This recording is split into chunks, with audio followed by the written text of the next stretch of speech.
ప్రభు నందు ప్రియులారా, ప్రభు నామమున మీకు వందనములు.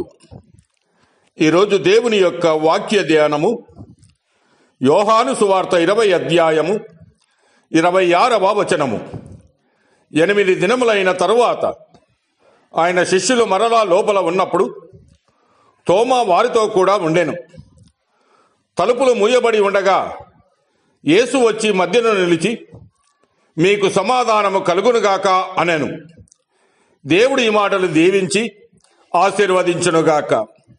గమనించండి ప్రియులారా, యేసు వచ్చినప్పుడు 12 మందిలో ఒకడైన దిదుమనబడిన తోమా వారితో లేకపోయాను. కనుక తక్కిన శిష్యులు మేము ప్రభువును చూచిదమని అతనితో చెప్పగా, అతడు, నేను ఆయన చేతులలో మేకుల గురుతులు చూసి నా వ్రేలు ఆ మేకుల గురుతులో పెట్టి నా చేయి ఆయన ప్రక్కలో ఉంచితేనే గాని నమ్మనని వారితో చెప్పాను. తమ యజమానుడు వారితో లేడు గనుక వారు బలహీనులే. 10 మంది శిష్యులైతే ఏకముగా ఒక చోట చేరి ఉండిరి. తోమా అయితే ఎచ్చటనో ఒంటరిగా ఉండెను. ఒంటరిగా ఉండుట బలహీన దశే. సాతానుకు ఆది నుంచి మంచి తరుణమది. విశ్వాసమును బలహీనపరచును. ఉదాహరణకు, హవ్వ ఒంటరిగా ఉన్నప్పుడే కదా సాతానుడు శోధించాడు. శిష్యులు గుంపుగా ఉన్నందునే కదా వారి మధ్య క్రీస్తునాథుడు ప్రత్యక్షమయ్యాడు.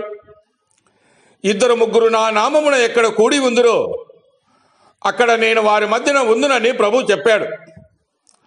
తోమాను సాధారణంగా సందేహించు తోమా అని పిలిచెదరు.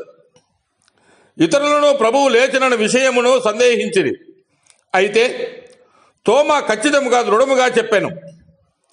తక్కిన శిష్యులు మేము ప్రభును చూచుదమని అతనితో చెప్పగా, అతడు, నేను ఆయన చేతులలో మేకుల గురుతును చూసి నా వ్రేలు ఆ మేకుల గురుతులో పెట్టి నా చెయ్యి ఆ ప్రక్కలో ఉంచితేనే గాని నమ్మనని వారితో చెప్పాను.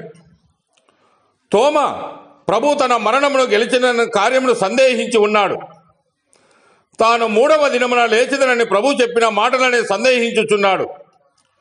ఒక విధముగా సందేహించు తోమాతో సత్యమే చెప్పాను. మరొక రీతిగా చూసిన నిశ్చయతను పొందగోరుచున్నాడు. కనుక ప్రియులారా, కొందరు మొదట నమ్మరు, కానీ తగిన రుజువు దొరికిన పిదప చెలింపని నమ్మికను చూపింతురు. తోమాలో ఈ విషయమును మనం గుర్తింపగలం. దేవుడు మిమ్మల్ని దీవించి ఆశీర్వదించునుగాక.